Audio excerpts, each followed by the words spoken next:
Sometimes fate arrives, not with trumpets, but with silence broken only by the whisper of falling snow. England, 1809. The winter of 1809 descended upon Yorkshire with a severity that old men in village taverns swore they had never witnessed in their lifetimes.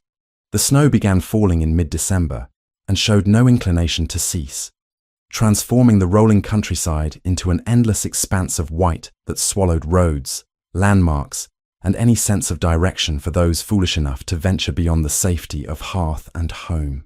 On the evening of January the 14th, the Duke of Northmere rode through this frozen wilderness with the collar of his greatcoat pulled high against the biting wind. Julian Everhart, aged 4 and 30, guided his stallion along the barely visible path that led from his tenant farms back to the main estate. The inspection had taken longer than anticipated, delayed by concerns about livestock and dwindling feed supplies that required his personal attention and reassurance.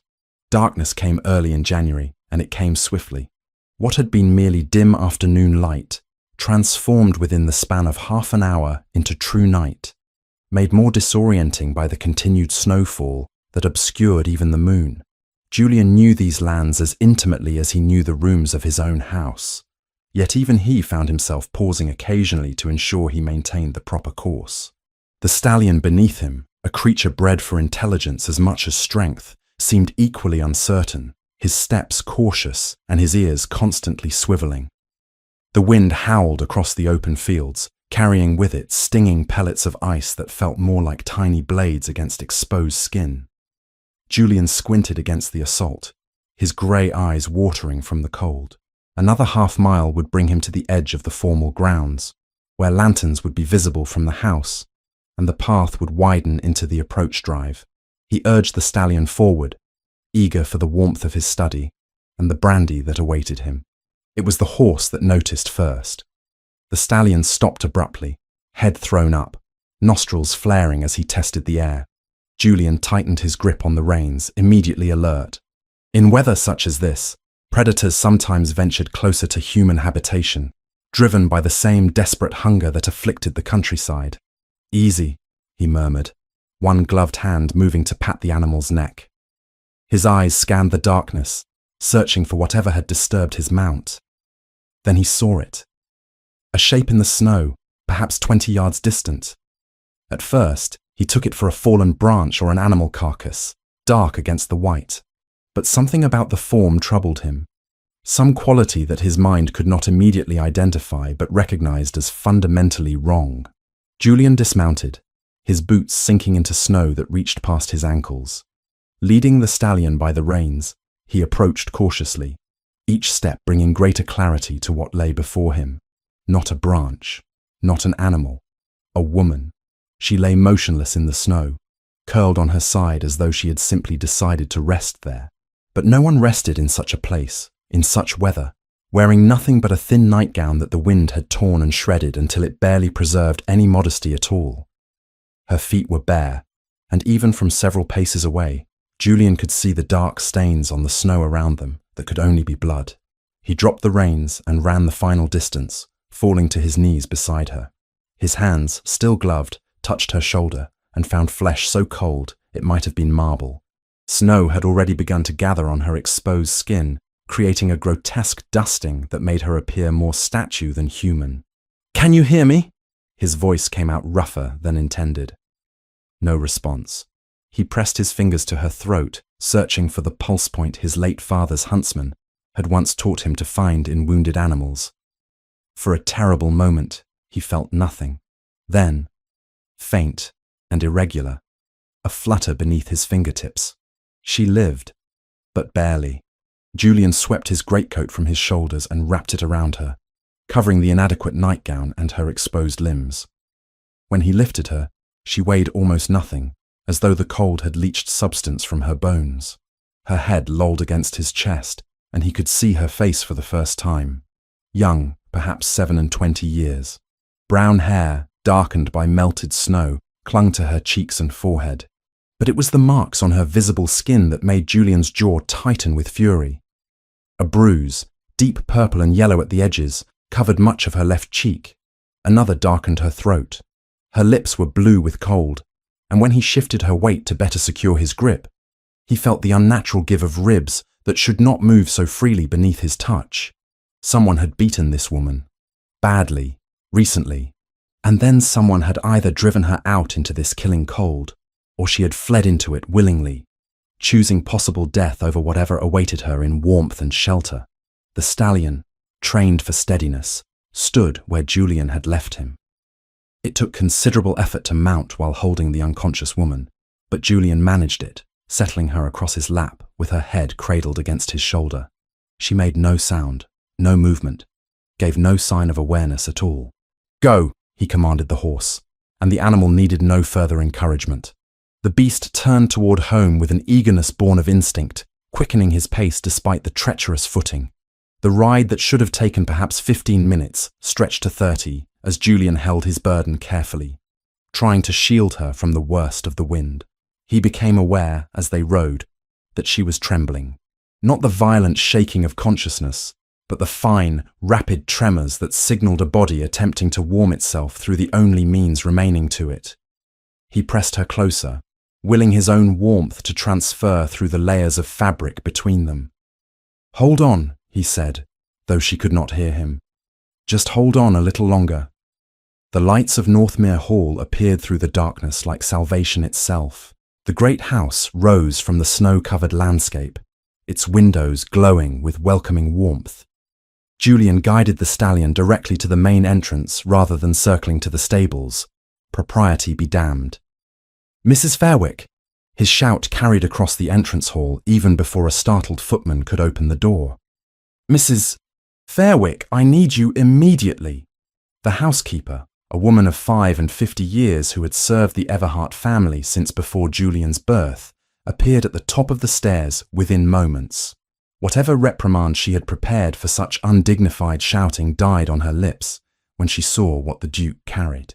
"Merciful heavens," she breathed, already descending with a speed that belied her years. "Bring her to the blue guest chamber. You there!" she snapped at a wide-eyed maid. "Fetch every blanket from the linen press. And you," turning to the footman, who still stood frozen by the door, "run for Dr. Grantham. Tell him the Duke requires his immediate attendance. Immediate, do you understand?" The household erupted into organized chaos. Julian carried his burden up the grand staircase, following Mrs. Fairwick's brisk pace down the corridor to the chamber she had designated. The room was blessedly warm, a fire already burning in the grate, as it did in all the principal guest rooms throughout winter. "Set her here, Your Grace." Mrs. Fairwick had turned down the bedcovers with swift efficiency. Julian laid the woman down as gently as he could, finally seeing the full extent of her condition in proper light. It was worse than he had realized. Much worse. The torn nightgown revealed bruises on her arms, her shoulders, her collarbone. Her feet, which he had known were bleeding, were torn and lacerated from running barefoot across frozen ground. Ice had formed in her hair, creating a macabre crown that was already beginning to melt in the room's warmth. "Dear God," Mrs. Fairwick whispered, her usually imperturbable composure cracking. "Who is she?" "I don't know." Julian reached for the woman's throat, checking once more for that fragile pulse. It remained, perhaps slightly stronger now, though she had not regained consciousness. "I found her in the snow, perhaps half a mile from the estate. Someone has beaten her. Badly." Mrs. Fairwick's expression hardened. "Then someone will answer for it." She raised her voice slightly. "Mary, bring those blankets, and have cook prepare a warming pan and hot tea. Nothing too strong, mind. Just enough to take the chill from the water." The maid called Mary hurried in with an armful of blankets, her eyes widening as she caught sight of the unconscious woman. "Is she dead, Mrs. Fairwick?" "She is not, and she will not be if I have anything to say about it." The housekeeper began efficiently removing Julian's now soaked greatcoat from around the woman, replacing it with the warmer, drier blankets. "Your Grace, you should change out of those wet clothes before you catch your own chill." Julian should have left. Propriety demanded it, and in any case, his presence served no practical purpose. Yet he found himself reluctant to depart, some instinct insisting that he remain, that his absence might somehow tip the scales toward death rather than life.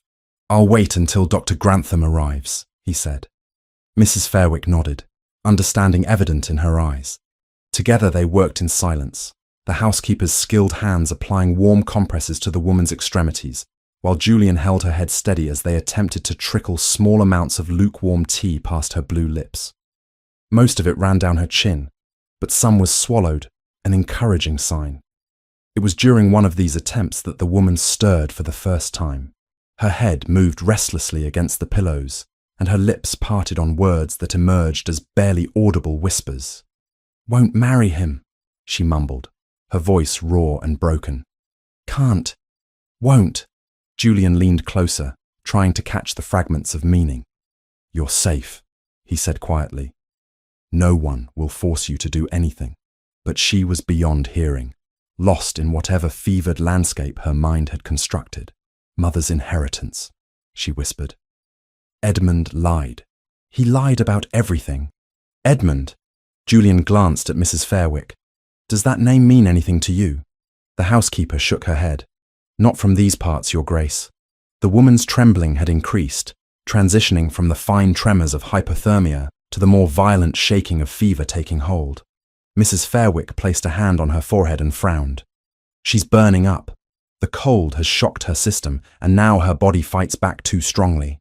The door opened to admit Dr. Philip Grantham, a man of 40 years whose steady competence had served the Northmere estate for more than a decade. He took in the scene with a single comprehensive glance and immediately approached the bed, setting down his medical bag. "How long was she exposed?" he asked, already beginning his examination. "I cannot say for certain," Julian replied, "but given the distance from the house and the severity of her condition, I would estimate at least several hours." Dr.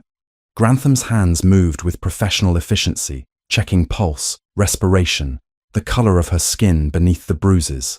His expression grew grimmer with each discovery. When he carefully pressed against her rib cage and felt the anomalous movement there, his mouth set in a hard line. "Cracked ribs," he said quietly. "At least 2, possibly more. These bruises," he indicated the marks on her face and arms, "are several days old, though this one, touching near her throat, is more recent. Within the last day, I would say." "Someone beat her," Julian stated flatly. "Repeatedly." Dr. Grantham's voice held controlled anger. "This was not a single incident.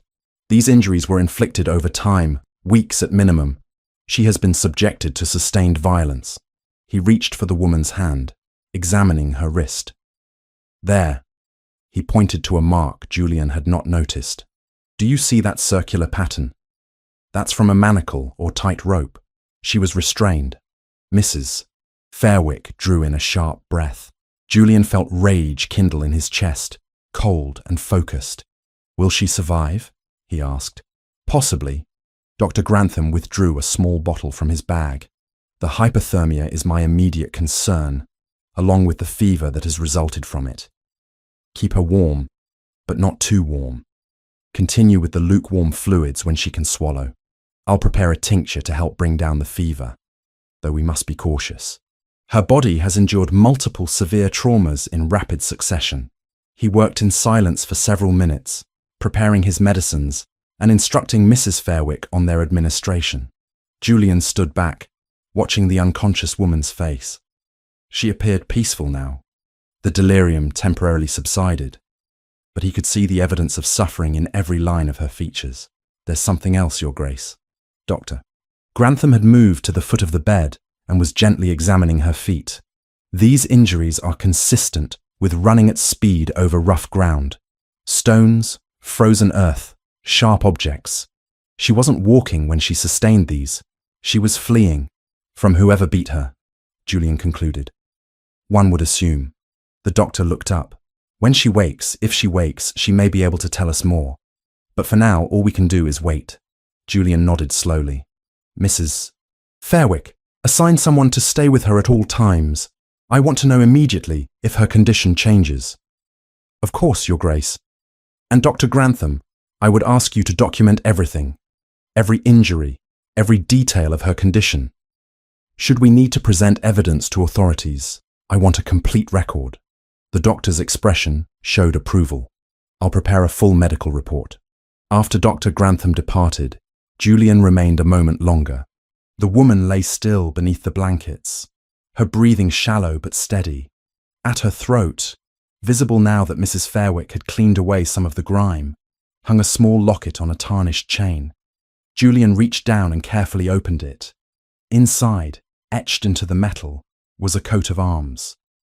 He recognized it immediately, the distinctive emblem of the Morland family, a minor noble house whose lands lay some 30 miles distant. He closed the locket gently and looked at the woman's face with new understanding. She was connected to the Morlands then.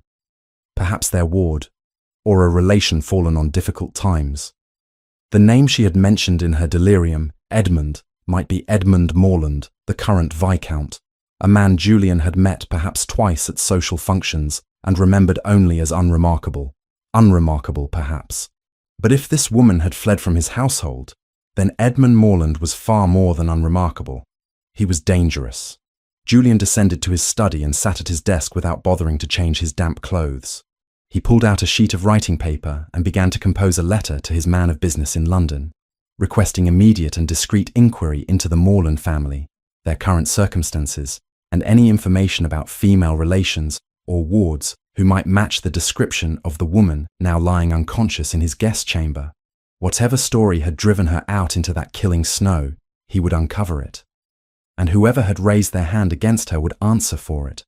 Outside, the snow continued to fall. But within Northmere Hall, one fragile life hung in the balance, held there by the slimmest of threads, and the stubborn determination of those who refused to let her slip away. The morning of the third day dawned cold but clear, the storm having finally exhausted itself during the night. Pale winter sunlight streamed through the windows of the blue guest chamber, illuminating dust motes that danced in the still air. Mrs. Fairwick sat in the chair she had occupied for most of the past 72 hours, her head drooping forward in an unintended doze, when the woman in the bed stirred for the first time with true consciousness behind the movement. Catherine Morland opened her eyes to unfamiliar surroundings. The ceiling above her was decorated with elaborate plasterwork, painted white and picked out in gold leaf that caught the morning light. Heavy curtains of deep blue velvet framed tall windows. The bed beneath her was soft beyond anything she had known in months, the linens fine and smelling of lavender. For a single, blissful moment, she could not remember why such comfort should seem strange. Then memory returned in a crushing wave, and she gasped, trying to sit upright despite the protests of her battered body. "Hush now, hush!" Mrs. Fairwick was instantly alert and at her side, gentle hands pressing against her shoulders. "You're safe, my dear. Lie still. You've been very ill." Catherine's eyes, wide with terror, darted around the room as though expecting pursuers to emerge from the shadows. "Where am I? How did I—" "Northmere Hall," Mrs. Fairwick said, her voice deliberately calm and soothing. "His Grace the Duke of Northmere found you 3 nights past, half frozen in the snow. You're quite safe here, I promise you." "The Duke?" Catherine's voice came out as barely more than a whisper, raw and painful. Her hand moved instinctively to her throat, feeling the tenderness there. "Yes, my dear. A very fortunate thing that he found you when he did. Another hour in that cold, and—" Mrs. Fairwick left the sentence unfinished. "But you're here now, and you're recovering. Can you tell me your name?" Catherine hesitated. Every instinct screamed at her to remain silent, to reveal nothing that might lead Edmund to this place. Yet these people had saved her life, and she owed them at least the truth of her identity. "Catherine," she said finally. "Catherine Morland." "Miss Morland," Mrs. Fairwick nodded, recognition flickering in her eyes. "Of the Morland family. I thought as much, when we found the locket you wear." Catherine's hand moved to her throat again, this time finding the familiar weight of her mother's locket. Relief flooded through her that it had not been lost in her desperate flight. "I should inform His Grace that you've awakened," Mrs. Fairwick said, rising from her chair. "He's been most concerned, but first, let me bring you some broth. You've had nothing but a few sips of tea these past days, and you must regain your strength. Wait, Catherine said, her voice stronger now despite its hoarseness. Please, before the Duke comes, I need to know, has anyone come looking for me? Has there been any inquiry from Moreland House? Mrs. Fairwick's expression grew troubled. No one has come, Miss Moreland. Should we expect someone? Catherine closed her eyes, torn between relief and a deeper, more complicated pain. Edmund had not even bothered to search for her. Or if he had not thought to look here. Perhaps he believed her dead in the snow, her body waiting to be discovered when the spring thaw came. The thought should have frightened her, but instead brought a grim satisfaction. If he believed her dead, he would not be hunting her. No, she said quietly. I hope no one comes. Mrs. Fairwick studied her face for a long moment, seeing more in those words than Catherine had spoken aloud. I'll fetch that broth, she said finally, and I'll send word to His Grace. Alone in the room, Catherine took stock of her condition. Her ribs ached with each breath, though the pain was less sharp than she remembered from the night of her flight. Her hands were heavily bandaged, as were her feet. When she tried to move her legs beneath the covers, she felt the pull of healing wounds and the deep ache of muscles pushed beyond their limits. She had survived. Against all odds, against the killing cold and her own body's betrayal, she had survived. The door opened some 20 minutes later to admit not Mrs. Fairwick, but a tall man whose presence seemed to fill the room despite the chamber's generous proportions. Catherine recognized him immediately from the brief, fevered glimpses she had retained from her rescue. The Duke of Northmere, aged perhaps 34, with dark hair and grey eyes that studied her with an intensity that made her want to look away. Miss Moreland, he said, his voice a deep baritone that carried both authority and unexpected gentleness. I am Julian Everhart. I'm relieved to see you awake and lucid. Your Grace. Catherine attempted to sit more upright, but her body refused to cooperate fully. I understand I owe you my life. Thank you seems an inadequate word for such a debt. No debt exists, Julian said, crossing to stand near the bed, though maintaining a respectful distance. Any person of conscience would have done the same, though I confess, finding you in such a state raised many questions that I hope you might now be willing to answer. Catherine's hands tightened on the coverlet. What do you wish to know? Let us begin with how you came to be fleeing through a snowstorm, wearing only your nightclothes. His tone remained gentle, but she heard the steel beneath it. And who inflicted the injuries Dr. Grantham documented so thoroughly? The directness of the question should not have surprised her. A duke did not achieve his position by being indirect or easily deceived. Yet Catherine found herself hesitating. Years of training in proper behaviour warring with the desperate need to trust someone, anyone, with the truth. My half-brother, she said finally, the words emerging in a rush as though speaking them quickly might lessen their weight. Edmund Moreland, Viscount Moreland. After our father died 2 years past, Edmund inherited the title and the estate. Our stepmother, Edmund's mother, had died some 18 months ago. Without her presence, Edmund and his wife Lydia showed their true nature. Julian listened without interruption as the story poured from Catherine in fragments and rushes. She told him of being reduced to little more than a servant in her own home, moved to the smallest room in the attic, given worn clothing and expected to perform tasks far beneath her station. She spoke of the gradual escalation of verbal cruelty into physical violence, of Edmund's careful brutality that left marks hidden beneath clothing where society would not see them. He is a coward, Catherine said, and for the first time, anger coloured her voice. He strikes only those who cannot fight back. Before others of his class, he is all obsequiousness and charm, but behind closed doors, he becomes a different creature entirely. And the night of your flight, Julian prompted. Catherine's hands trembled slightly as she continued. There was money, you see. My mother, my birth mother, left a small inheritance in trust for me. I was to receive it when I turned 25. Edmund claimed it had been used to pay father's debts, but I never believed him. I think he simply took it for himself. She looked up to find Julian's grey eyes fixed on her with an expression she could not quite read. That night, Edmund informed me that he had arranged a marriage for me, to Lord Percival Crowe. Julian's jaw tightened almost imperceptibly. I know of Crowe. His reputation is unsavoury. 2 of his previous wives died under suspicious circumstances, Catherine said bluntly. Edmund sold me to him for £5,000. When I refused, when I said I would never consent to such a marriage, Edmund, she touched her face where the bruise had faded to yellow and green. He beat me far worse than he ever had before. Then he locked me in my room and told me the wedding would occur in 3 days, with or without my cooperation. So you fled. I waited until the house was quiet. I tied bed linens together and climbed from the window. I had no time to gather proper clothing or even shoes. I simply ran, thinking only of getting far enough away that Edmund could not drag me back. I reached the turnpike before midnight and hid beneath the canvas of a carrier's wagon bound east.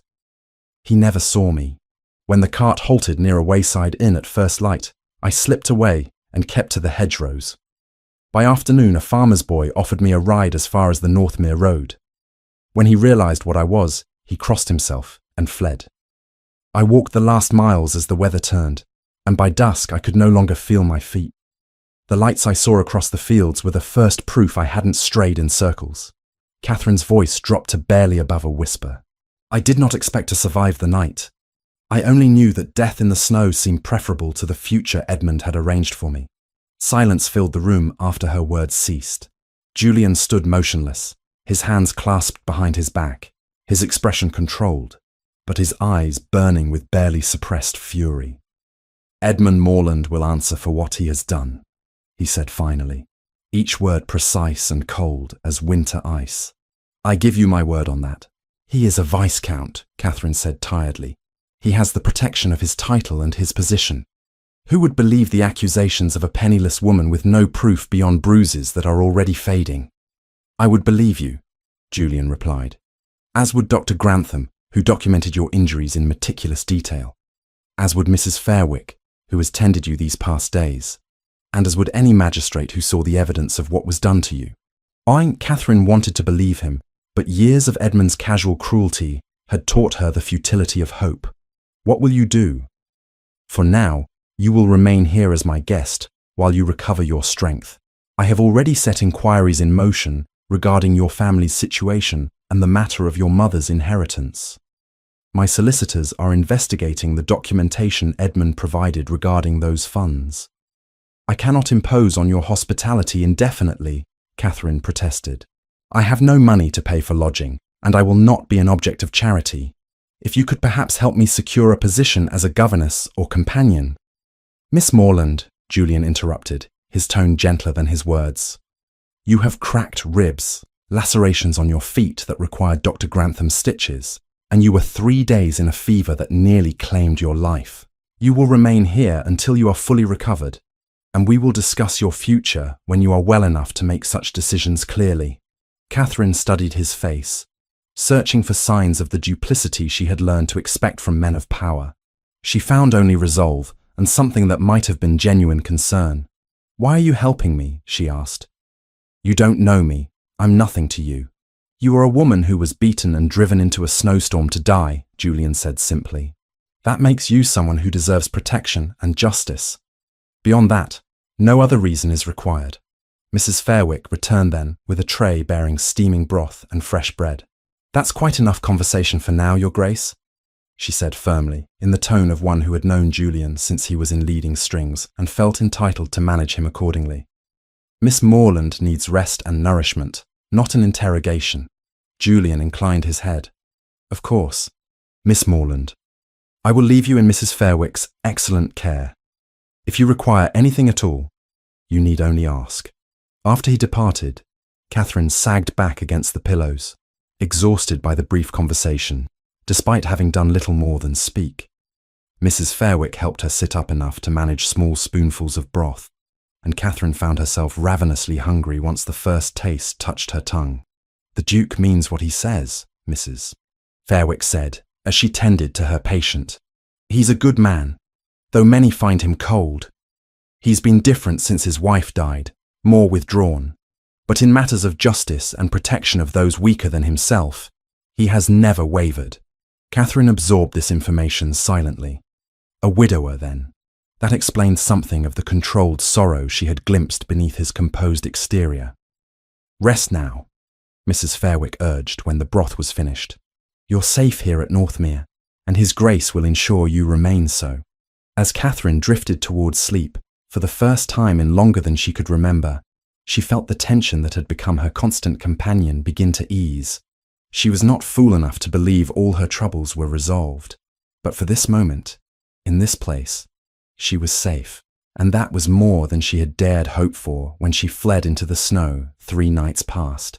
2 weeks passed with the slow but steady rhythm of healing. By the first days of February, winter's grip had loosened only in rumour, not in truth. The blue guest chamber, which had witnessed Catherine's fevered delirium and desperate awakening, now served as her sanctuary, where each morning brought visible improvements. The angry bruises that had marked her face faded to yellow-green shadows before disappearing entirely.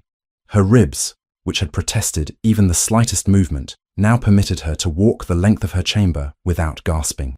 The lacerations on her feet, tended daily by Mrs. Fairwick's capable hands, closed and began to scar. Yet the deepest wounds refused such simple remedies. Catherine's sleep remained troubled by nightmares that tore her from rest in the darkest hours. She would wake gasping, her nightgown damp with perspiration, certain she could hear Edmund's heavy footsteps in the corridor or feel his hands closing around her throat. Each time, she forced herself to breathe slowly, to catalogue the familiar shapes of the elegant chamber, to remind herself that Moorland House lay 30 miles distant and she was safe within Northmere's walls. On particularly difficult nights, she would light the candle Mrs. Fairwick had thoughtfully placed beside her bed and read until exhaustion claimed her once more. Dr. Grantham, during one of his regular visits, had prescribed a mild sleeping draught, but Catherine used it sparingly. She had learned during her captivity at Edmund's hands that dulled senses could prove dangerous, and old habits died hard. The Duke visited her chamber each morning after breakfast, ostensibly to inquire about her health, but increasingly to engage in conversations that stretched well beyond medical concerns. Julian Everhart was not the sort of man who revealed himself easily. He maintained the reserve expected of his station, speaking with careful precision and showing his emotions only in the slight tightening of his jaw or the way his grey eyes would darken when she mentioned some detail of her treatment at Edmund's hands. Yet Catherine had learned to read the subtle shifts in his manner. She noticed how he would pause in his questions about her physical recovery, as though considering whether to venture into deeper waters. She saw the books he began leaving on the table beside her chair, volumes of poetry and philosophy, chosen with evident care. And she observed how, when discussing matters of estate management during their conversations, he genuinely listened to her observations, rather than merely tolerating them as polite noise. It was Mrs. Fairwick who first suggested Catherine might benefit from leaving her chamber. "You're strong enough now, my dear," the housekeeper said one morning, as she helped Catherine dress. "A change of scenery would do you good. The breakfast parlour has lovely light in the mornings, and it would be no trouble to set a place for you there." Catherine hesitated, years of Edmund's control having taught her to make herself small and invisible. The thought of occupying space in the Duke's household, of sitting at his table as though she belonged there, felt presumptuous. "I would not wish to impose," she began, but Mrs. Fairwick cut her off with a gentle but firm shake of her head. "Miss Moorland, His Grace specifically requested that you join him for meals once you felt well enough. He enjoys intelligent conversation, and I suspect he finds the breakfast room rather lonely these days." Thus it was that Catherine found herself, 3 days later, seated across from the Duke of Northmere at a polished mahogany table, laden with more food than she had seen in months. Julian looked up from the correspondence he had been reading when she entered, and something in his expression softened. "Miss Moorland," he said, rising to his feet as propriety demanded, "I'm pleased to see you well enough to join me. Please sit." The first breakfast passed in stilted politeness, but by the third morning, conversation began to flow more naturally. Julian discovered that Catherine possessed an extensive knowledge of classical literature, having spent much of her youth in her father's library before his death. She learned that the Duke had travelled extensively on the continent before the war made such journeys impossible, and that he preferred the management of his estates to the social whirl of London. "I find," he said one morning, spreading marmalade on toast with careful precision, "that I have little patience for the artifice required in town. Everyone performing for everyone else, saying things they don't mean, and meaning things they would never say." "Yet surely your position requires regular attendance in London," Catherine observed. "The Lords must convene, and society expects the Duke of Northmere to make appearances." "Society expects many things," Julian replied, a trace of humour touching his mouth. "I have found that disappointing society carries fewer consequences than one might imagine." It was during one of these breakfast conversations, nearly 2 weeks after Catherine had first descended from her chamber, that Julian set down his coffee cup with unusual deliberation and said, "I wonder if you might be interested in seeing something." Catherine looked up from her plate. "Your Grace." "The library," he explained.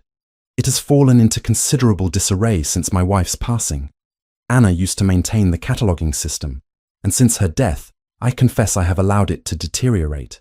You mentioned once that you enjoyed organising your father's collection. I thought perhaps, if it would not be too tiresome, you might consider lending your expertise." The request surprised Catherine. It was one thing to be a guest recovering from injury, quite another to be asked to contribute to the household in a meaningful way. "I would be honoured," she said carefully, "though I must warn you, I can be rather particular about proper organisation." "Excellent," Julian said, and the warmth in his voice suggested genuine pleasure at her acceptance. "Mrs. Fairwick will show you the way after breakfast." The library at Northmere Hall proved to be a magnificent chamber that had seen better days. Tall windows flooded the space with natural light, illuminating rows of shelves that reached nearly to the ceiling. Books of every size and vintage crowded the shelves in apparent chaos, some lying horizontally atop others, many with broken spines or loose pages, marking them as well-loved, but poorly maintained. Catherine stood in the doorway, surveying the disorder with the eye of one who understood the fundamental importance of proper bibliographic order. "Oh," she breathed, taking in the scope of the task. "This will require considerable work." "Too much?" Julian asked from behind her. "Not at all," Catherine replied, stepping into the room with growing enthusiasm. "It's simply that whoever last maintained this collection did so according to a system I cannot immediately discern. It will take time to understand their logic before I can improve upon it." Over the following days, Catherine threw herself into the project with an energy that surprised even herself. The door stood open at all hours, with Mrs. Fairwick or a footman passing at regular intervals in the ordinary rhythm of the household. She arrived in the library each morning after breakfast, often remaining until Mrs. Fairwick came to summon her for luncheon.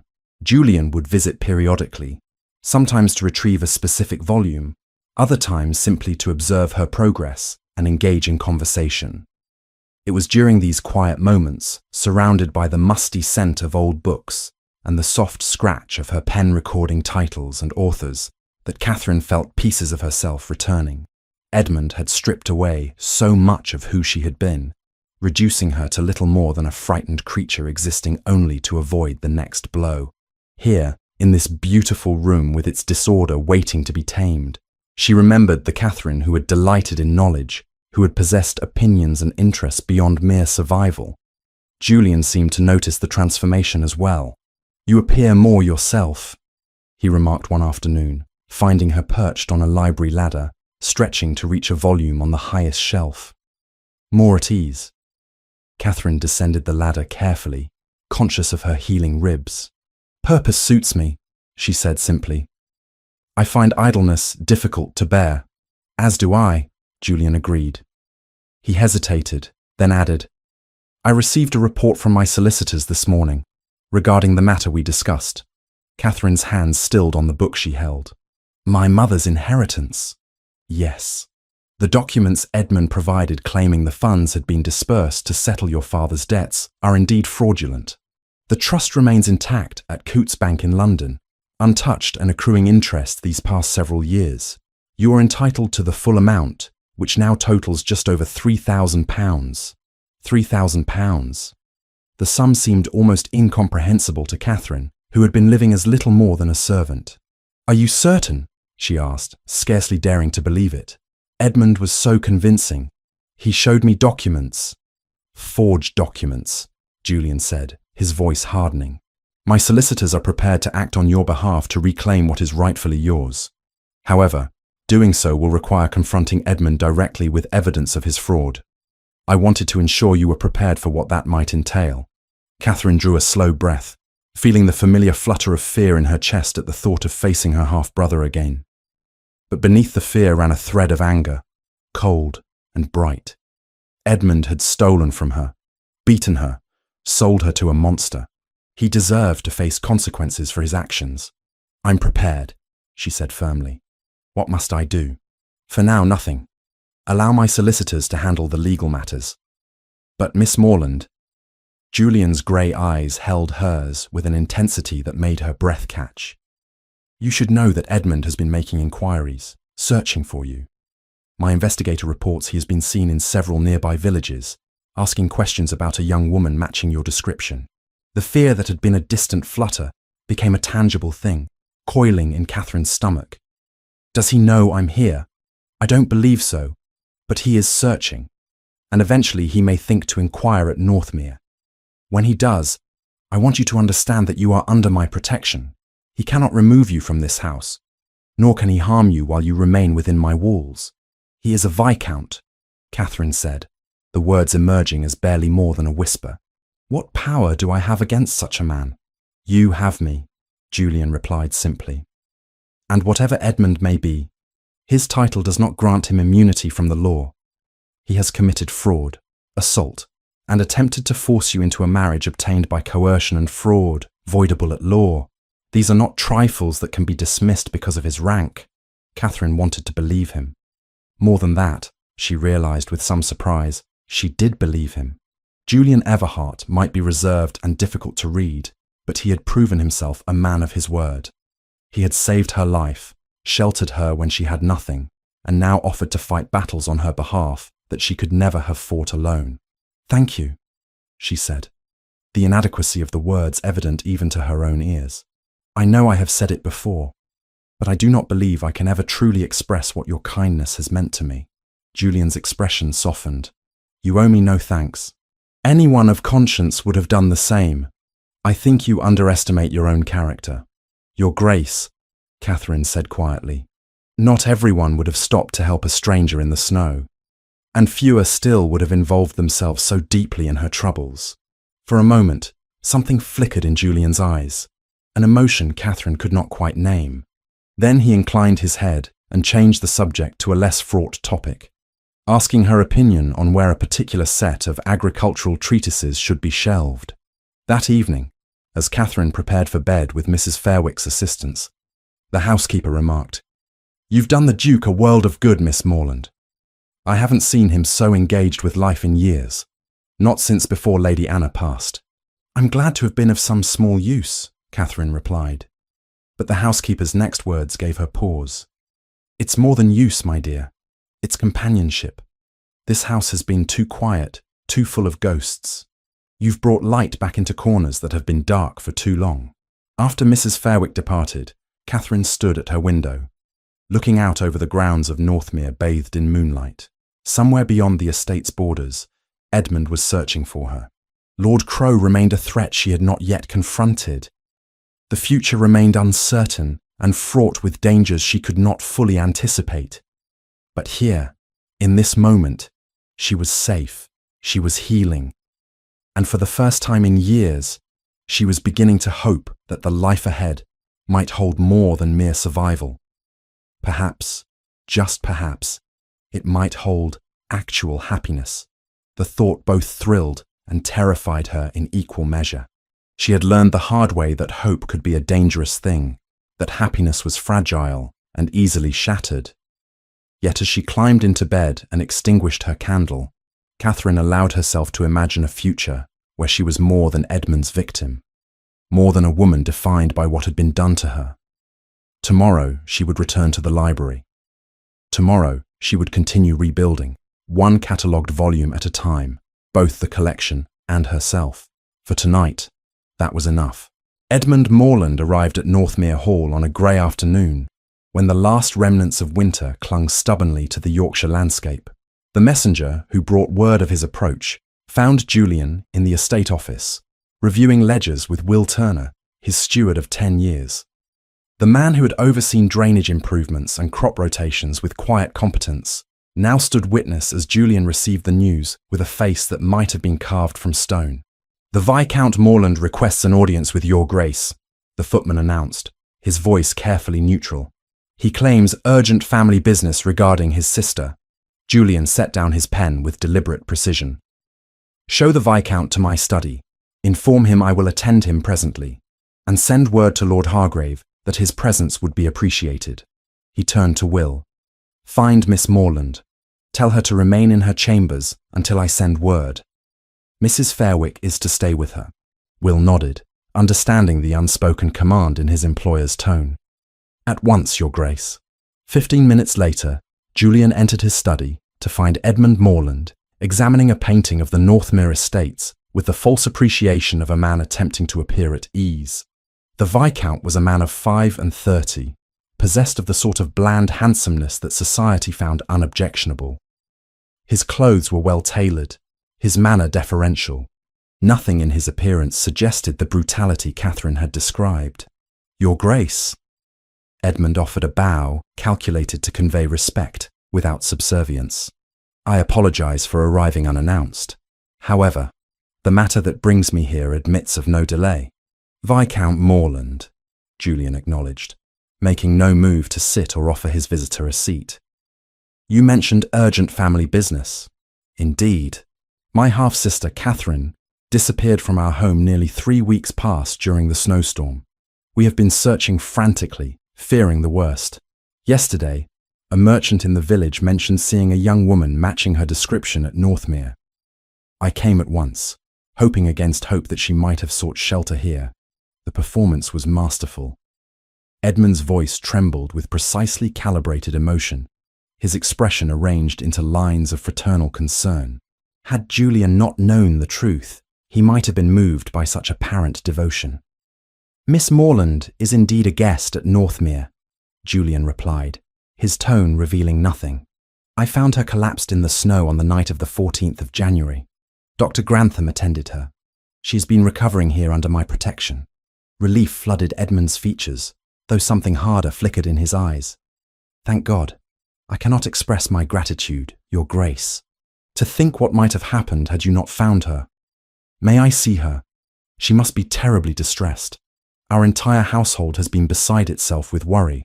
"I'm afraid Miss Morland is resting at present," Julian said smoothly. "However, before any reunion occurs, there are matters we must discuss. Please, sit." Edmund settled into the chair Julian indicated, though wariness crept into his manner. "Matters, Your Grace?" "Miss Morland arrived at Northmere wearing only a torn nightgown, Viscount. She had no shoes. Her feet were badly lacerated from running across frozen ground. She bore extensive bruising to her face, throat, and body, as well as cracked ribs." Julian's voice remained calm, but ice ran beneath each word. "Dr. Grantham documented these injuries in considerable detail. Would you care to explain how your sister came to be in such a condition?" Edmund's face paled, then flushed. "Your Grace, I can only imagine. Catherine has always been somewhat prone to melodrama. If she has suggested that I or anyone in my household—" He trailed off, as though the accusation were too monstrous to voice. She must have become confused. Perhaps the fever affected her judgment. "Miss Morland was quite clear in her account," Julian said.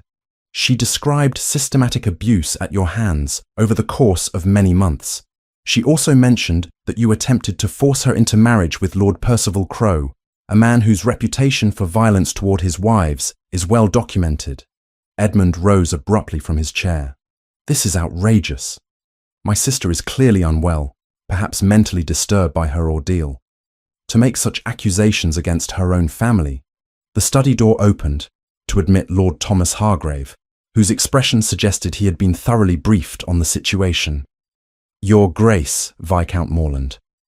I hope I'm not interrupting." "Not at all," Julian said. "Lord Hargrave has agreed to serve as witness to our conversation."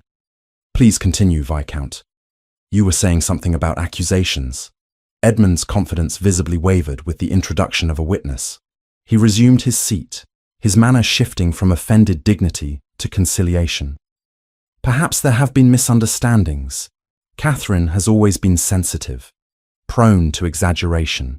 If discipline was sometimes necessary for her own good— Discipline, Julian repeated, the word emerging flat and cold. Is that what you call breaking a woman's ribs? Beating her face until she could barely see? Locking her in a room and informing her she would be married to a known brute whether she consented or not? She had obligations, Edmund said, desperation creeping into his voice. Lord Crow offered honourably for her hand. Any sister would have been grateful for such a match. Catherine's refusal was selfish and ungrateful after all my family has done for her. Lord Crow paid you £5,000, Julian said. That is not an honourable offer of marriage. That is the purchase of chattel. And given Crow's history, it amounts to selling your sister to a man who would likely have killed her within a year. Edmund's jaw tightened. Your Grace seems remarkably well informed about my private affairs. I make it my business to be informed about matters that occur within 30 miles of my estates, Julian replied. I also have excellent solicitors. Speaking of which, they have uncovered some interesting irregularities regarding the trust established for Miss Morland by her late mother. The colour drained from Edmund's face entirely. I don't know what you mean. I think you do. The documents you provided claiming the trust had been liquidated to pay your father's debts were fraudulent. The trust remains intact at Cootes Bank, untouched since your stepmother's death. Miss Morland is entitled to the full amount, which now exceeds £3,000.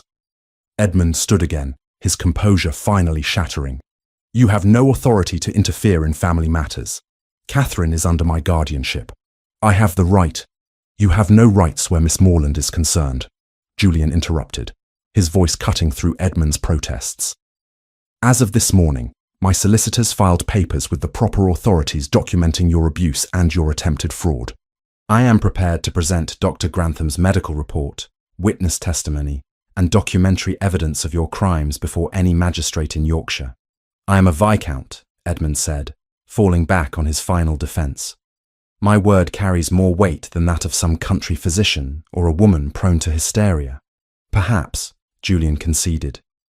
But my word carries considerably more weight than yours, Viscount, and I give you my word that if you attempt to remove Miss Morland from this house, or if you make any effort to contact her against her wishes, I will use every resource at my disposal to see you ruined. Edmund stared at him, calculation visible in his eyes as he weighed his options. Julian watched the man's thoughts play across his face, rage warring with fear, pride battling pragmatism. What do you want? Edmund asked finally. Julian withdrew a document from his desk drawer. This is a legal instrument renouncing your guardianship of Miss Morland and acknowledging her right to the full amount of her maternal inheritance. You will sign it now, before Lord Hargrave as witness. In exchange, I will agree not to pursue criminal charges against you at this time. And if I refuse, then I will present my evidence to the magistrate. Your fraud will become public knowledge, and you will very likely face imprisonment. Your reputation, such as it is, will be destroyed. Society does not look kindly upon men who beat women and steal from their families. Edmund took the document with hands that trembled slightly. He read it twice, his mouth tightening with each clause. This also forbids me from contacting Catherine in any way. Yes, that is non-negotiable. She's my sister. She is a woman you brutalized and nearly killed, Julian said flatly. Sign the document, Viscount, or face the consequences of your actions.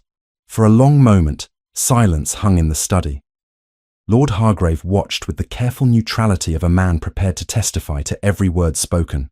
Edmund's hand moved to the pen Julian had placed beside the document, then hesitated.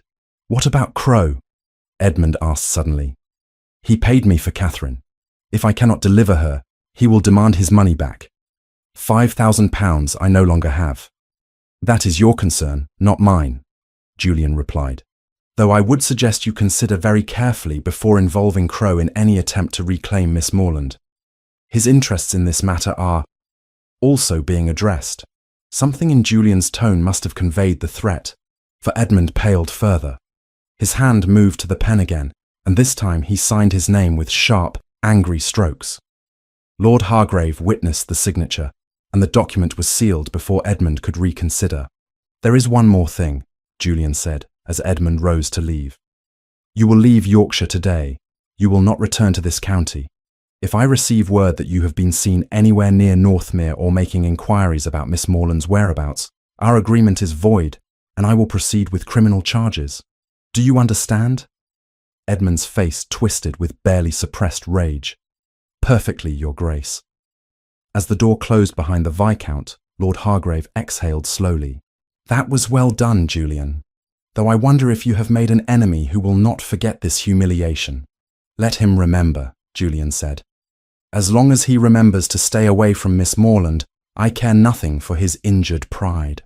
After Lord Hargrave departed, Julian remained in his study, staring at the signed document on his desk. He had secured Catherine's freedom and her inheritance, removed Edmund's legal authority over her, and warned him away. Yet the exchange had left Julian unsettled. Edmund Morland was a coward when faced with superior force, but cornered cowards could be unpredictable. And then there was the matter Edmund had raised, however unwisely. Lord Crow. The man would not simply accept the loss of £5,000 and his intended victim. Julian would need to address that threat as well. But first, he needed to tell Catherine what had been accomplished. She deserved to know that her half-brother no longer had any claim upon her, that she was free. He found her in her chamber, pacing before the window, while Mrs. Fairwick sat watchfully nearby. Catherine turned as he entered, her face pale with anxiety. "He's gone," Julian said without preamble, "and he will not return." Catherine's hand moved to her throat. "What happened?" Julian explained the confrontation, the document Edmund had signed, the terms of their agreement.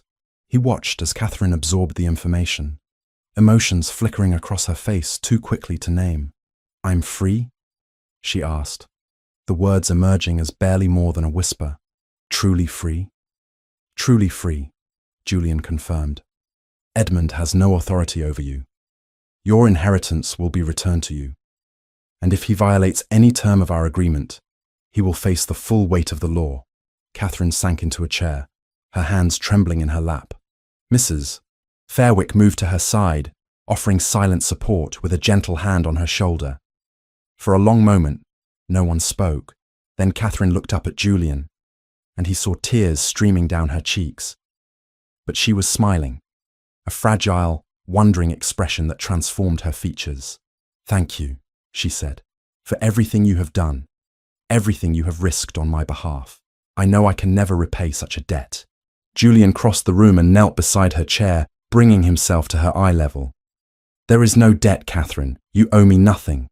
What I did because it was right, because you deserve freedom and safety and the chance to live without fear." Their eyes met, and in that moment, something shifted between them.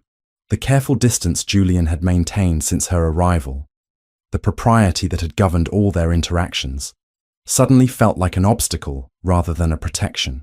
He saw the same awareness in Catherine's expression, the same quickening of breath, the same pull towards something neither had dared to name. It would have been so easy to close the distance between them, to touch her face, to discover if her lips were as soft as they appeared. But Mrs. Fairwick's presence, and more importantly, the fragility of Catherine's newly won freedom, held Julian back. He rose smoothly, putting proper distance between them once more.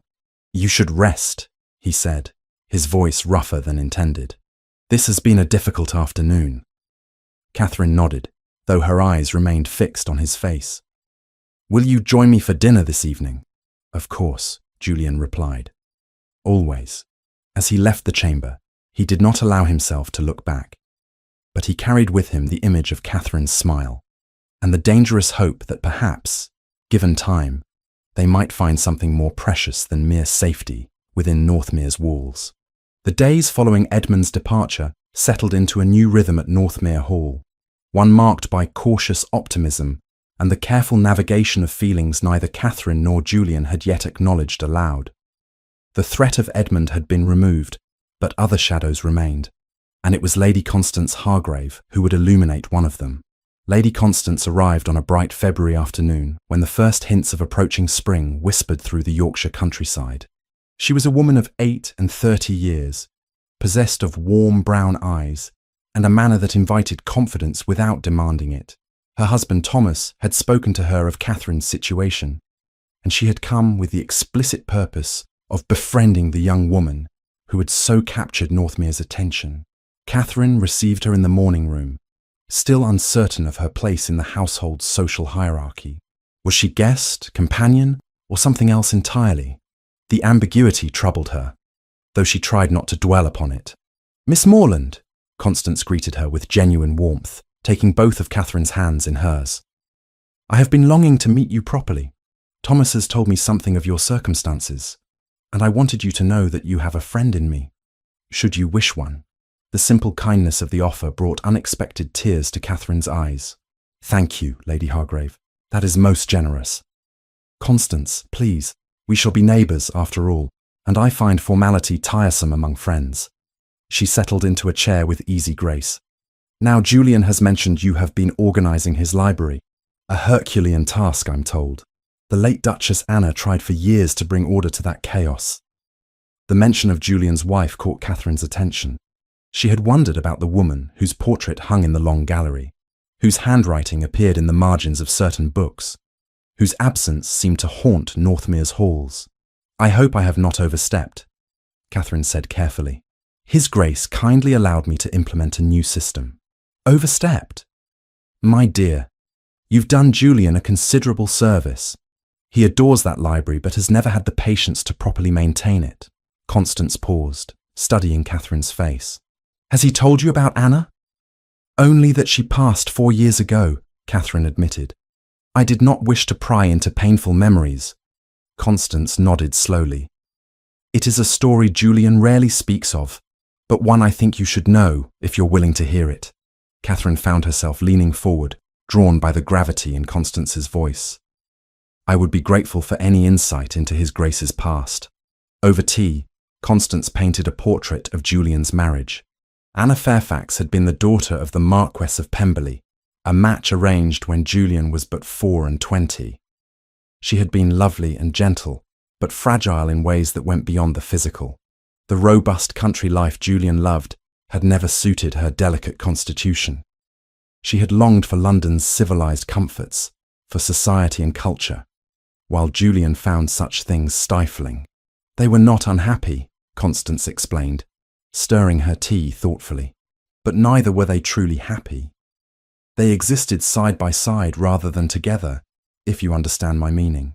Anna tried to be what Julian needed, and he tried to shield her from the harsh realities of estate life, but in protecting each other, they built walls between them. "What happened?" Catherine asked softly. "Anna became pregnant after 3 years of marriage. She was overjoyed, believing a child would bridge the distance between them. But the pregnancy was difficult from the start. Her physicians in London recommended she remain in town where they could monitor her closely. Julian wanted her to go, urged her to seek the best possible care." Constance set down her teacup, her expression troubled by memory. But Anna refused. She feared that if she left, Julian would realize how ill-suited they were. That distance would give him perspective on their failing marriage. So she stayed here at Northmere, insisting she was well enough, that the country air would benefit both her and the child. Catherine felt dread coiling in her stomach, already sensing how this story must end. "The labour was long and terrible," Constance continued quietly.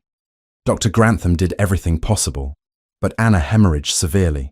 Both she and the baby, a son, died within hours of the birth. Julian blamed himself entirely. He believed that if he had insisted she go to London, if he had not been so absorbed in his estates, if he had been a better husband, she would have survived. But surely that's not rational," Catherine protested. "Childbirth claims many women, even with the finest physicians attending them. Grief is rarely rational, my dear." Julian withdrew into himself after her death. He threw himself into estate management, avoiding society, refusing to consider remarriage despite considerable pressure from his family. He built walls higher than any Anna had erected, determined never to risk such loss again. Catherine absorbed this information, understanding suddenly the careful distance Julian maintained, the way he seemed to calculate every interaction, measuring risk against potential pain. "He fears losing someone again," she said. "He fears caring for someone again," Constance corrected gently. "Loss can only hurt us if we allow ourselves to love. Julian has been protecting his heart for 4 years, convincing himself that duty and solitude are sufficient for a meaningful life." "Why are you telling me this?" Catherine asked, though she suspected she already knew the answer. Constance smiled, a knowing expression that held both sympathy and encouragement. "Because Thomas has observed Julian these past weeks since you arrived. He tells me Julian smiles now, engages in conversation with genuine interest, shows concern that goes beyond mere charitable duty. You have affected him, Catherine, whether either of you has acknowledged it or not. I thought you should understand what you might be dealing with." Before Catherine could respond, a commotion in the entrance hall drew their attention. Raised voices, the sound of boots on marble, and then Mrs. Fairwick's stern tones attempting to impose order. Catherine and Constance exchanged glances and moved toward the doorway. In the hall, they found Julian facing a man Catherine had never seen before, though his identity became clear from his first words. "Your Grace," the stranger said, his voice carrying the cultured tones of privilege laced with something harder, something threatening. "I am Lord Percival Crowe. I believe we have matters to discuss regarding a certain business arrangement I made with Viscount Morland." Catherine's breath caught. The man Edmund had sold her to stood less than 20 feet away, and even from this distance, she could see the cruelty in his weathered face, the way his pale eyes swept the hall with possessive assessment. Julian's stance shifted almost imperceptibly, his body positioning itself between Crowe and the doorway where Catherine stood. "Lord Crowe, I'm afraid any arrangements you made with Viscount Morland are no longer valid. I suggest you take up the matter of reimbursement with him directly." "Oh, I intend to," Crowe replied, his lips curling into what might have been a smile but held no warmth. "However, I also intend to see what I purchased. I was promised a bride, Your Grace. Sight unseen, I might add, which was rather foolish of me. But Morland assured me his sister was young, biddable and available. I would like to verify these claims before I decide whether to pursue financial compensation or insist on fulfillment of our original agreement. Miss Morland is not available for your inspection, Lord Crowe, nor is she the subject of any valid agreement. The arrangement you describe constitutes an illegal sale of a human being, and I have documentary evidence of such. I suggest you depart before I have you removed from my property." Crowe's eyes narrowed. "Strong words, Your Grace, but I wonder if you fully understand what you're interfering with. I have connections in Parliament, friends in high places who might take a dim view of a duke meddling in the private contracts of his peers. Your peers?" Julian's voice dropped to a dangerous quiet. "Lord Crowe, you are no peer of mine. You are a man who has buried 2 wives under suspicious circumstances and attempted to purchase a third from her abusive guardian. I am not impressed by your connections, and I am certainly not intimidated by your threats." It was at that moment Crowe's gaze found Catherine in the doorway, his pale eyes fixed upon her with an intensity that made her skin crawl, assessing her as one might evaluate livestock at market. Catherine forced herself to remain still, to meet his stare without flinching, though everything in her screamed to flee. "Ah," Crowe said softly. "Miss Morland, I presume. Well, Morland did not lie about your appearance. You'll do nicely once properly trained to wifely obedience." "You will not speak to her," Julian said, his voice cutting through the air with the precision of a blade. "You will not look at her. You will leave my house immediately, or I will have you thrown out bodily." Crowe laughed, a sound devoid of genuine amusement. "Protective, aren't you, Your Grace? One might almost think you have a personal interest in the lady. Perhaps I should inquire about the propriety of a young woman living unchaperoned under your roof." "Lady Constance Hargrave is in residence as companion and chaperone," Constance announced, stepping forward to stand beside Catherine. Miss Morland's reputation is entirely secure, Lord Crow. More than can be said for yours. Crow's expression darkened, but before he could respond, Will Turner appeared with two of Northmere's burliest groundsmen. Julian had clearly anticipated the need for physical enforcement of his demands. "These gentlemen will escort you to your carriage, Lord Crow," Julian said. "Should you return to Northmere, or should I hear of any attempt to contact Miss Morland, I will ensure that every detail of your attempts to purchase a wife becomes known throughout Yorkshire and London. I suspect society will find your behaviour as distasteful as I do." For a long moment, tension hung in the hall like a living thing. Then Crow straightened his coat with exaggerated dignity. "This is not finished, Your Grace. I will have satisfaction, either in the form of my money or my intended bride." "It is finished," Julian replied flatly. "You simply have not yet accepted that fact. Now leave, before my patience expires entirely." After Crow departed under the watchful eyes of Will and his men, silence filled the hall. Then Catherine's legs gave way, and she sank against the doorframe, the terror she had suppressed crashing over her in waves. Constance was at her side immediately, supporting her, but it was Julian who reached her first, catching her before she could fall. "You're safe," he murmured, and Catherine realized she was trembling violently. "He cannot touch you. I won't allow it." She looked up at him, seeing in his grey eyes something that went far beyond duty or charitable concern. She saw fear for her safety, rage at Crow's audacity, and beneath it all, something tender and fierce that made her breath catch for entirely different reasons.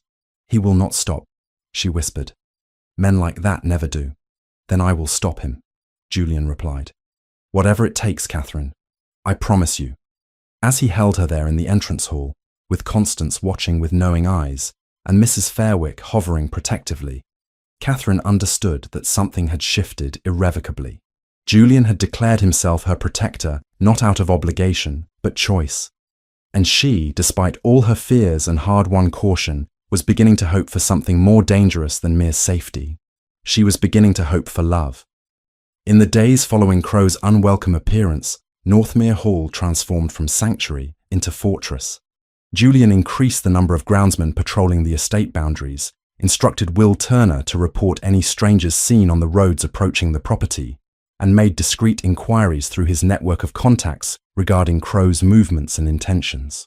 The efforts were thorough, but could not entirely dispel the shadow that had fallen over Catherine's newfound peace. She tried to maintain her daily routines, working in the library each morning and taking her meals with Julian and the now constant presence of Lady Constance, who had extended her visit indefinitely as both companion and chaperone. Yet Catherine found herself starting at unexpected sounds, her body remembering terror even as her mind insisted she was safe. The nightmares that had been gradually diminishing returned with renewed intensity, and more than once Mrs. Fairwick found her awake in the small hours, staring at shadows. It was during one such restless afternoon, when rain drummed against the windows, and Catherine felt trapped within the house's walls despite their protection, that she decided to venture beyond her usual confines. She had not been outside since the confrontation with Crow, and cabin fever gnawed at her nerves. Wrapping herself in a warm pelisse borrowed from the late Duchess Anna's wardrobe, she descended to the entrance hall. Mrs. Fairwick appeared almost immediately, concern evident in her expression. "Miss Morland, surely you're not thinking of going out in this weather?" "Only to the kitchen garden," Catherine replied. "I need air, even if it comes with rain." "Then you'll want company," came Julian's voice from the doorway of his study. He emerged carrying his own greatcoat. "The paths are slippery, and Will has reported seeing tracks near the eastern boundary that may indicate someone has been watching the house." Catherine's stomach tightened. "Crow?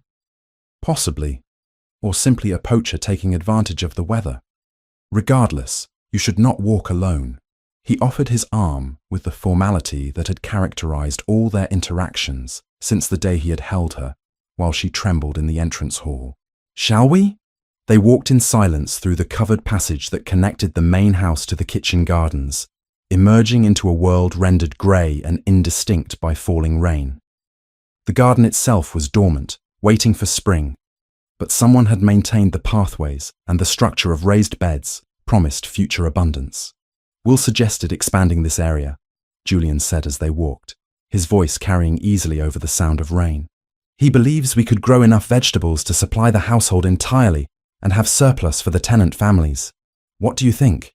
Catherine understood he was offering distraction, a return to the easy conversations about estate management that had become their refuge from more difficult topics. She accepted the gift gratefully. I think it's an excellent idea. Growing one's own food provides security that purchased goods cannot match, though you would need to invest in proper cold storage. The old ice house could be renovated, Julian mused. I've been meaning to address it for years, but never found sufficient motivation. They continued their circuit of the garden, discussing practical matters with the careful focus of two people, avoiding what truly occupied their thoughts. But eventually, Catherine's resolve gave way beneath the weight of unspoken fears. He will not stop, will he? She asked quietly, pausing beside a dormant rosebush whose thorns gleamed with rainwater. Crow, I mean. Men like him view women as possessions. Once they decide they want something, they pursue it relentlessly. Julian was silent for a moment, his jaw tight. I have been making inquiries. Crow's financial situation is more precarious than his manner suggests. The £5,000 he paid Edmund represented a significant portion of his liquid assets. He cannot afford to simply walk away from such a loss. So he will try to take me, Catherine said, the words emerging flat and resigned. He will try, Julian agreed, and he will fail. I have resources he does not, connections he cannot match. More importantly, I have the law on my side. What he attempted is illegal, and I will use every legal avenue available to ensure he faces consequences. Catherine turned to face him fully, searching his expression.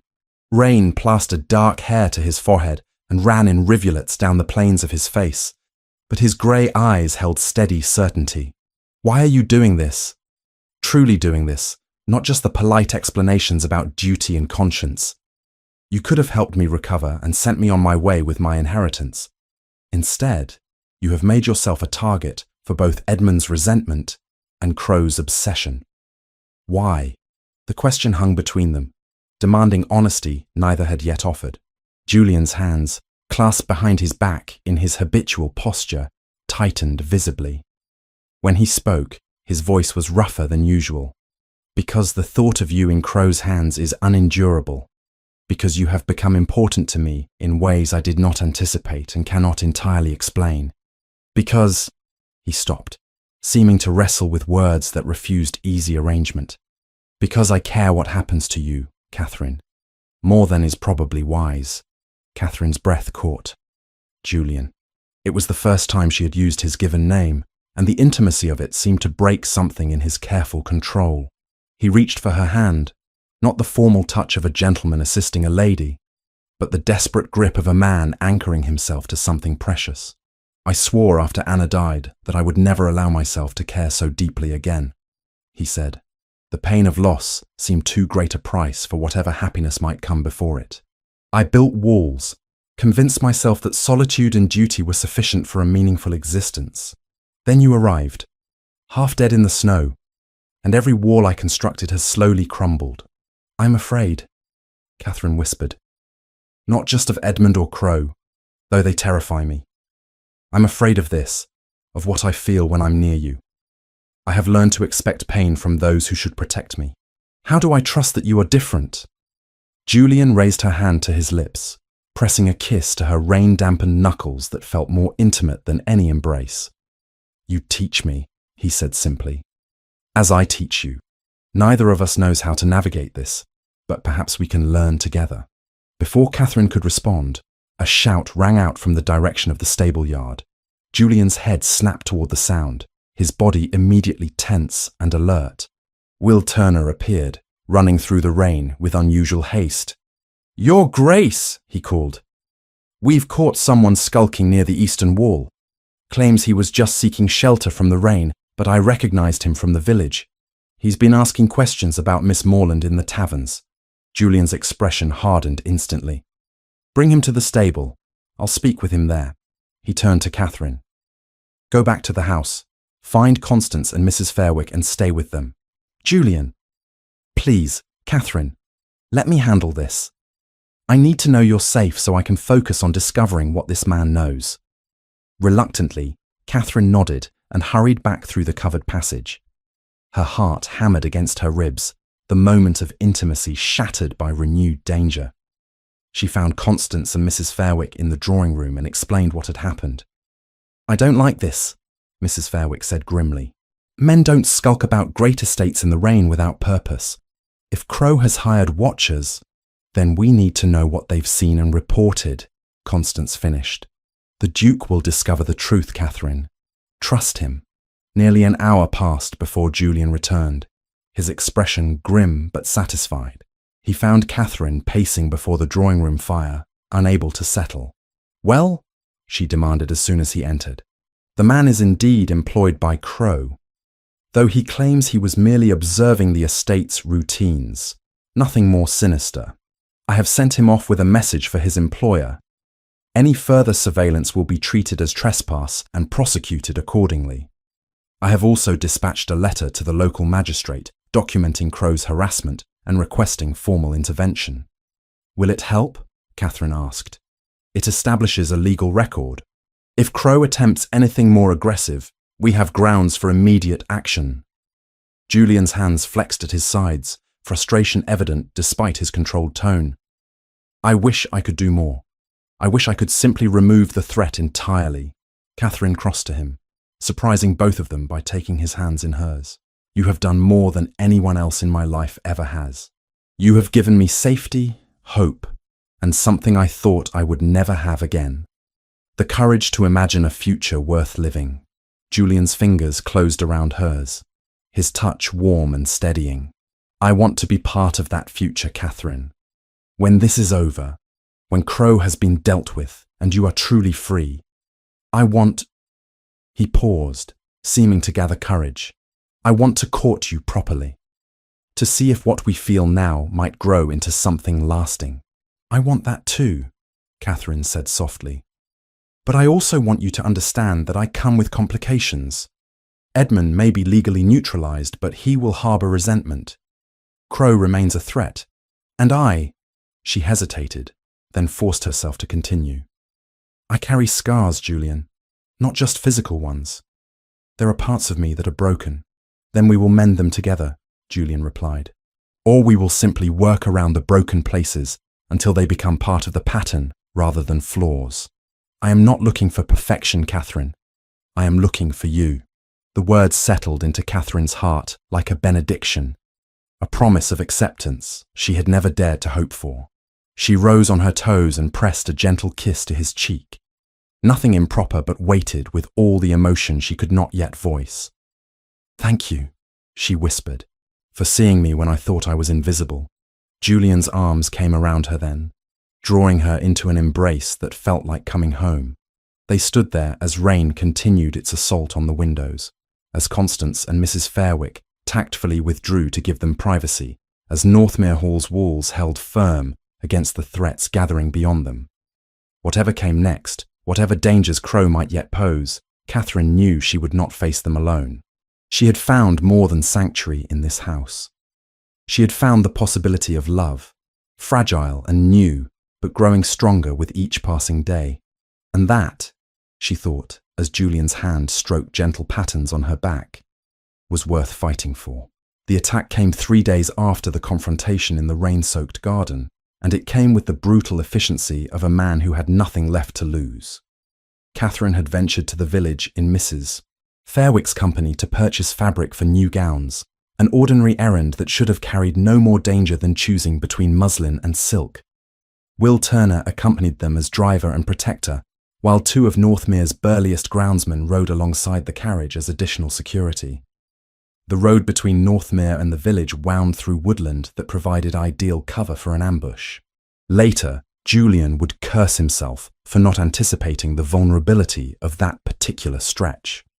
But on that clear February afternoon, with armed men accompanying them and the threat of legal consequences hanging over Crow's head, the attack seemed unlikely enough that Catherine had allowed herself to relax her vigilance. They were perhaps a mile from the village when 4 masked men emerged from the trees, moving with military precision to surround the carriage. The horses reared in alarm, and Will Turner shouted a warning as he struggled to control the panicked animals. The groundsmen drew their weapons, but they were outnumbered and outmaneuvered by men who had clearly planned this assault with care. Catherine saw it all through the carriage window, as though time had slowed. One of the attackers struck Will Turner with the hilt of a pistol, sending him tumbling from the driver's seat. Another dragged Mrs. Fairwick from the carriage with brutal efficiency, pushing her to the ground where she cried out in pain as her wrist twisted beneath her. Then hands were reaching for Catherine, pulling her from the carriage despite her struggles. She fought with every ounce of strength she possessed, screaming, clawing at the masked faces, kicking at any target within reach. One of her attackers cursed as her nails drew blood across his cheek. Another grabbed her hair, yanking her head back with savage force. "Enough," one of them growled, his voice cultured despite the violence of his actions. Catherine recognized the inflection immediately. "Lord Crow, bind her hands. We need her conscious but controlled." Catherine redoubled her efforts, terror lending her strength beyond what her frame should have allowed. She sank her teeth into the hand attempting to secure her wrists, tasting blood, hearing the satisfying sound of her attacker's scream. But there were too many of them, and they were too strong. Within moments, rough rope bit into her wrists, and a cloth gag was forced between her teeth. The groundsmen fought valiantly, but they were farmers and labourers, not soldiers. The men Crow had hired were clearly experienced in violence. One groundsman fell clutching a bleeding head. The other found himself disarmed and held at gunpoint. "Tell the Duke," Crow said, removing his mask now that the deed was accomplished, "that I have taken what belongs to me. If he wishes to see Miss Morland again, he may purchase her back for the £5,000 I originally paid, plus interest for my inconvenience. He has until tomorrow evening to deliver the money to the old mill at Thornwick. If he involves the authorities, I will disappear with my property, and he will never see her again." Through her gag, Catherine made sounds of fury and denial, but Crow ignored her. His pale eyes travelled over her with the possessive assessment she remembered from their first encounter at Northmere. "I suggest you save your strength, my dear," he said coldly. "You have a long journey ahead, and I want you presentable when we reach Gretna Green. I paid good money for a bride, and I intend to collect on my investment." They dragged her toward horses concealed in the trees. Catherine fought every step, making their progress as difficult as possible. But bound and gagged, she could do little more than slow them down. One of the men lifted her bodily and threw her across a saddle like a sack of grain, knocking the breath from her lungs. As they rode away, Catherine caught a glimpse of Mrs. Fairwick struggling to her feet, clutching her injured wrist but alive. Will Turner was also moving, blood streaming from a cut on his temple but conscious enough to be shouting after them. The sight gave Catherine a desperate hope. If they survived, they could alert Julian. He would come for her. She had to believe that. The ride was a nightmare of jolting pain and mounting terror. They travelled at speed through woodland, taking paths too narrow for carriages, clearly chosen to avoid main roads where they might be spotted. Catherine lost track of time, focused only on breathing despite the gag and trying to anticipate what horrors awaited her at their destination. After what felt like hours but was likely less than one, they emerged into a clearing where a rough stone building stood half ruined by age and neglect. Some shepherd's hut or abandoned cottage, far from any village or travelled road. Crow dismounted and gestured for his men to bring Catherine inside. The interior was even more dismal than the exterior suggested. A single room with a dirt floor, walls black with old soot, and a smell of decay that made Catherine's stomach turn. They pushed her into a chair, securing her bound hands to its frame before finally removing the gag. Catherine coughed, working her jaw painfully. "This is madness," she rasped. "The Duke will have every magistrate in Yorkshire searching for me." "Let him search," Crow replied, dismissing his men with a gesture that left him alone with Catherine. "By the time he finds this place, if he finds it, we will be well on our way to Scotland.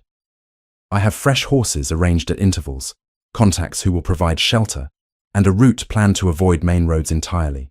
You see, Miss Morland, I have been preparing for this contingency since the Duke first interfered with my property rights." "I am not property," Catherine said, fury overriding fear. I am a human being, and what you are doing is illegal. Crow laughed, a sound devoid of warmth. Illegal? My dear, I have witnessed far worse crimes committed by men of far higher rank without consequence. Your precious Duke may believe the law protects you, but the law is merely another tool of the powerful. And I, whatever my current financial difficulties, still possess connections and resources sufficient to ensure you become my wife. He circled her chair, studying her, as one might examine a horse for purchase. You're spirited. I'll grant you that. The marks on my man's face will take time to heal, but I've broken spirited women before. My first wife thought herself untouchable as the daughter of an earl. She learned otherwise, as will you. Catherine forced herself to remain calm, to think rather than simply react in terror. If you harm me before we reach Scotland, I cannot sign any marriage documents. Whatever you have planned requires my cooperation, at least until the ceremony is complete. Clever, Crow acknowledged. Yes, I need you unmarked and capable of speaking vows, however reluctantly. After we are wed, of course, a husband has considerable latitude in disciplining his wife. But until then, you will remain intact. His smile held no reassurance. Though intact does not mean comfortable. You will spend the night here, bound to that chair. My men will guard the door. In the morning, we resume our journey north. Julian will find me, Catherine said with more confidence than she felt. He will not rest until I am safe. Julian, Crow repeated mockingly. How intimate. Has the Duke been taking liberties with his guest, I wonder? Perhaps I should be grateful. A woman already broken in is more useful than a complete innocent. He saw Catherine's expression and laughed again. No? Still virginal then. How delightfully old-fashioned. I shall enjoy remedying that situation once we are properly wed. He departed then, leaving Catherine alone in the dark, with her racing thoughts and mounting terror. She tested the ropes binding her wrists to the chair, but whoever had tied them knew their craft. The knots held firm, tight enough to restrict blood flow, but not so tight as to cause immediate damage. She would have no opportunity to escape through brute force. Instead, Catherine forced herself to observe her surroundings, to catalogue anything that might provide advantage. The chair was old but sturdy. The rope securing her was hemp, perhaps 3/4 of an inch thick. The door had no lock, merely a latch. 2 guards stood outside based on the voices she could hear. Night was falling, visible through gaps in the walls where mortar had crumbled away with age. At Northmere, Julian would have been alerted by now. Will Turner and Mrs. Fairwick would have made their way back to the house, bloody and shaken, but alive to tell what had happened. Julian would be organising a search, calling upon every resource at his command. But Crow had chosen his hiding place well. Even with dozens of men searching, finding one remote cottage in the vast Yorkshire countryside before morning would require exceptional luck. Catherine closed her eyes, forcing back tears that would accomplish nothing. She had survived Edmund's brutality. She had survived fleeing into a killing snowstorm. She would survive this as well. And when Julian found her, she refused to think if, when he found her, they would ensure Crow faced the full weight of justice he had so long avoided. Until then, she had only her wits and her will to sustain her. It would have to be enough. Hours passed in darkness, broken only by moonlight through the gaps in the walls. Catherine dozed fitfully, unable to truly sleep in her uncomfortable position. She woke fully to the sound of voices outside, not the rough tones of Crow's hired men, but something else. Something that made her heart leap with desperate hope. A shout. The sound of a scuffle. Then the door burst open, and Julian stood framed in the entrance, his hair dishevelled, his coat torn, his grey eyes blazing with a fury Catherine had never seen in him before. Behind him, she could see Will Turner and what appeared to be half the men of Northmere, armed with farm implements and grim determination. "Catherine!" Julian breathed, crossing the space between them in 3 strides. His hands were gentle as they worked to untie the ropes binding her, but they trembled with suppressed rage. "Are you hurt? Did he—" "I'm unharmed," Catherine said, her voice breaking despite her effort to remain composed. "Julian, how did you find me? Will remembered the direction they took. We searched every path, every abandoned structure within 5 miles. When I thought we might have lost you, he freed the last of the ropes and pulled her against him, his arms wrapping around her with a fierce protectiveness that made her feel simultaneously fragile and precious. I would have searched until I found you. I would never have stopped. Where is Crow? Catherine asked against his shoulder. Being restrained by my men, along with his accomplices. The magistrate has been summoned. This time, Miss Morland, Lord Crow will face the full consequences of his actions. Julian pulled back just enough to look at her face, his hands cupping her cheeks with heartbreaking tenderness. I nearly lost you. I cannot bear the thought of nearly losing you. You didn't lose me, Catherine said, her own hands coming up to cover his. You found me. You will always find me. Julian's response was to kiss her, not gently, but with the desperate passion of a man who had faced the possibility of permanent loss and been granted reprieve. Catherine melted into him, all propriety forgotten, responding with equal fervour. In that moment, in that ruined cottage, they sealed something between them that went far beyond words or promises. When they finally broke apart, Julian rested his forehead against hers, both of them breathing hard. Marry me, he said. Not someday, not when things are settled. Soon, as soon as it can be arranged. I want you as my wife, my duchess, my partner in all things. Say yes, Catherine. Through her tears, Catherine smiled. Yes. 1,000 times yes. Outside, dawn was breaking over Yorkshire, painting the sky in shades of gold and rose. A new day was beginning, and with it, a new chapter in both their lives. One built not on convenience or necessity, but on love hard won and freely given. 5 weeks after Julian's proposal in that ruined cottage, Catherine Morland stood before the mirror in what had been the late Duchess Anna's dressing room, now transformed into her own. The wedding gown she wore was a creation of ivory silk, modest in its elegance, with long sleeves and a high neckline that spoke to both propriety and the late winter season. Pearl buttons marched down the back in a line so precise that Constance, assisting with the fastenings, declared them a work of art. You look beautiful, Constance said, stepping back to admire her handiwork. Julian will be speechless when he sees you. Catherine studied her reflection with something approaching wonder. The woman who gazed back at her bore little resemblance to the terrified creature Julian had pulled from the snow 2 months prior. Her face had filled out, colour returned to her cheeks, and her eyes held a light that had nothing to do with candlelight and everything to do with the prospect of marrying a man she loved beyond reason. The chapel at Northmere Hall was small by ducal standards, capable of seating perhaps 50 people comfortably. Today, it held less than 20, the intimate gathering Catherine had insisted upon despite Julian's willingness to arrange a grand London ceremony. Lord and Lady Hargrave sat in the front pew, along with Dr. Grantham and Mrs. Fairwick, whose recovery from her injured wrist had been complete. Will Turner occupied a seat near the back, freshly scrubbed and wearing his best coat, pride evident in every line of his weathered face. Several of Northmere's longest-serving staff filled the remaining spaces, testament to how thoroughly Catherine had been accepted into the household.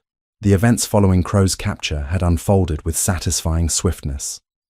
The magistrate, presented with overwhelming evidence of kidnapping, conspiracy, and attempted forced marriage, had committed Crow to stand trial at the assizes.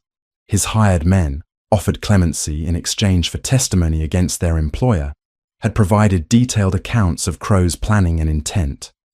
The trial itself, held 3 weeks past, had lasted barely 2 days before the jury returned a verdict of guilty on all charges. Lord Percival Crow now resided in York Castle, awaiting transportation to Australia, his title attainted and his property forfeit to the Crown. Edmund Morland, having violated no specific terms of his agreement with Julian, remained technically free. However, word of his attempted sale of his sister had spread through society with the speed of wildfire. Doors once open to the Viscount now closed firmly. His creditors, emboldened by his social disgrace, pressed their claims with renewed vigour. Last Catherine had heard, Edmund was considering emigration to America. where his tarnished reputation might not precede him. These thoughts occupied Catherine's mind as she descended the grand staircase on Lord Hargrave's arm, he having graciously agreed to stand in the place of the father she had lost. At the chapel door, she paused, suddenly breathless with the magnitude of what was about to occur. "Steady," Lord Hargrave murmured kindly. "He's been pacing before the altar for the past hour. I think he fears you might change your mind." The observation made Catherine smile. "Never," she whispered. "Not for anything." The chapel doors opened, and whatever thoughts had been occupying Catherine's mind scattered like leaves before wind. Julian stood at the altar in formal attire that emphasized his height and the breadth of his shoulders. But it was his face that held her attention. The way his grey eyes widened when he saw her. The way his careful composure cracked to reveal naked emotion. Love, relief, and wonder chased themselves across his features in rapid succession before settling into an expression of such tenderness that Catherine felt tears prick her eyes. The ceremony itself passed in a blur of sacred words and solemn vows. Catherine's voice remained steady as she promised to love and cherish Julian all the days of her life. His voice, when he made the same pledge, held a depth of conviction that left no room for doubt. When the vicar pronounced them husband and wife, Julian's kiss was gentle but thorough, a promise of the passion they would share in private, while maintaining the decorum appropriate to their surroundings. "My Duchess," he murmured against her lips, and Catherine heard in those two words everything he could not say before witnesses. The wedding breakfast was an informal affair held in Northmere's smaller dining room. Toasts were offered, congratulations extended, and stories shared about the courtship that had scandalized and delighted their small circle in equal measure.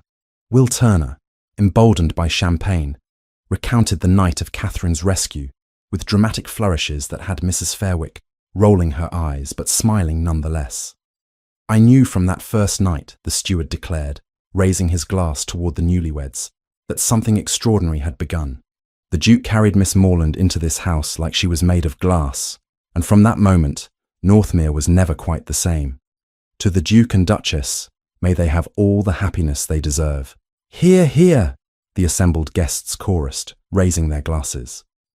As afternoon faded toward evening, the guests gradually departed until only Julian and Catherine remained. They stood in the entrance hall, hands clasped, acutely aware that they were now truly alone as man and wife. "Are you nervous?" Julian asked softly. Catherine considered the question honestly.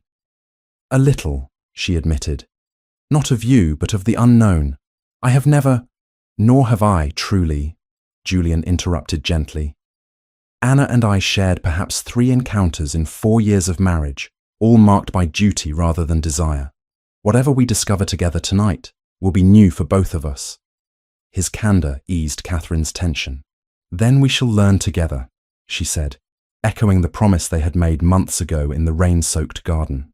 Julian led her upstairs, not to the blue guest chamber where she had recovered, but to the Duchess's suite that adjoined his own rooms.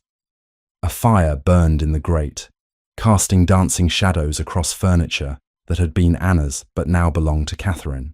She noticed immediately that Julian had removed the portrait of his first wife that had hung above the mantel, replacing it with a landscape painting. The gesture, small but significant, spoke to his determination that their marriage would not be haunted by ghosts. "I wanted you to have space that was yours," he said, following her gaze. "Anna's things have been carefully stored. If you wish to use any of them, they are available. If you prefer to start fresh, we can arrange that as well." Catherine turned to face him, reaching up to cup his cheek with one hand. "You are thoughtful beyond what I deserve." "On the contrary," Julian replied, covering her hand with his own. "I am the one blessed beyond deserving. You could have any man, Catherine. Instead, you chose the reclusive Duke who found you half dead in the snow and fell in love with your courage.